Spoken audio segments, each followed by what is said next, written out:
Hi guys, I'm back with the second tutorial in my series on mixing and mastering using Isotope Ozone 5. And last time we went over the first equalizer and the multiband dynamic sections. And today we're going to go over the next two in our graph, which is the multiband exciter and stereo imaging. And if you didn't catch the first tutorial, you can click on the annotation on the screen, that'll take you there. And let's get started. So you can see that your exciter comes first, and this is another multi-band plugin. Turn it on here. And what this does is it adds little bits of distortion to parts of your mix in different bangs here. So I'll quick play for you what we've done so far in the last tutorial, and I'll bypass it and unbypass it so you can hear the difference. So here it is with it turned off and on.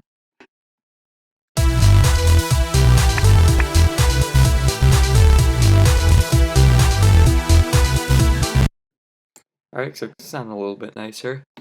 And now with your harmonic exciter, what you can do is turn it to tape, because I think that sounds the best, especially for this kind of music.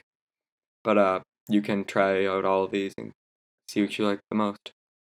And so I'll start with the highest band here, which you can solo it, and you're mostly just gonna hear hacks and tops of synths and maybe some clap. And I'm just gonna add distortion based on what sounds best.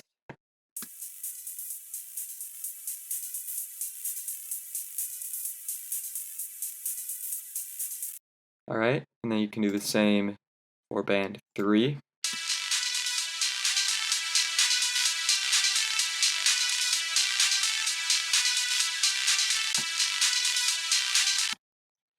And now band 2 is where most of your information is. You're going to have the thickness of your basses and bottoms of your synths. So you're not going to want to add too much distortion to that, but a little bit might be necessary.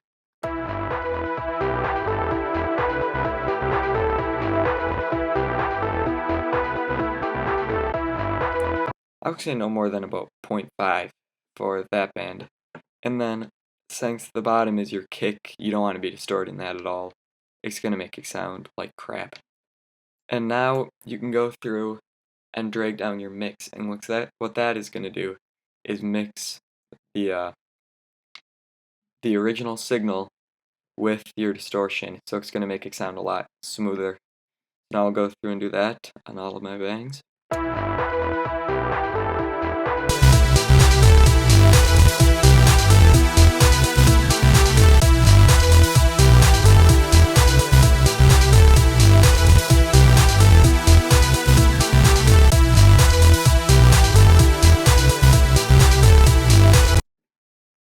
Alright, so there we go, that's a pretty good sounding mix, and now I'll play before and after of your harmonic exciter.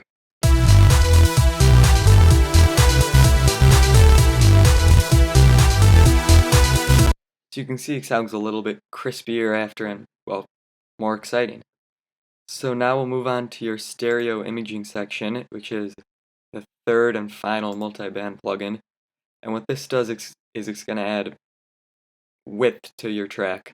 So if it's a stereo track, it's going to make it play more on the outsides. And that's why when you hear a professionally mastered track, it sounds so big and wide. It's because of something like this.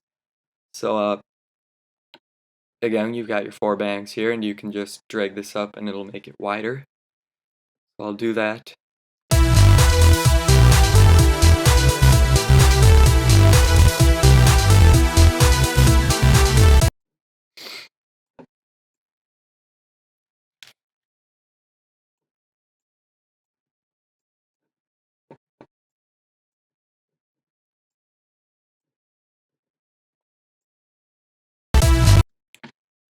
Alright, so you can see that I've kind of went exponentially here, or down, as in the highest band you can add the most width to, and your bottom band you're gonna want to add little to none, because that's where your kick and your bass is, and you want that down the middle of your track. And this is where your hacks and some other synths are and whatnot. So you can watch your vector scope here, and that's just a meter of how wide it is, and you can see, so if it was like a mono track, it would just be one line right up the middle. It has no width to it. But you can literally see before and after that the track has become a little bit wider. So here, I'll play that for you. You can see those dots are spraying out on a wider range. And one thing you want to keep in mind while you're doing this is that you want to minimize these red dots that are going to appear on this, because that's almost like the distortion of stereo imaging. So you want to keep that to a minimal. And you can see I have a few here and there, but not a whole lot.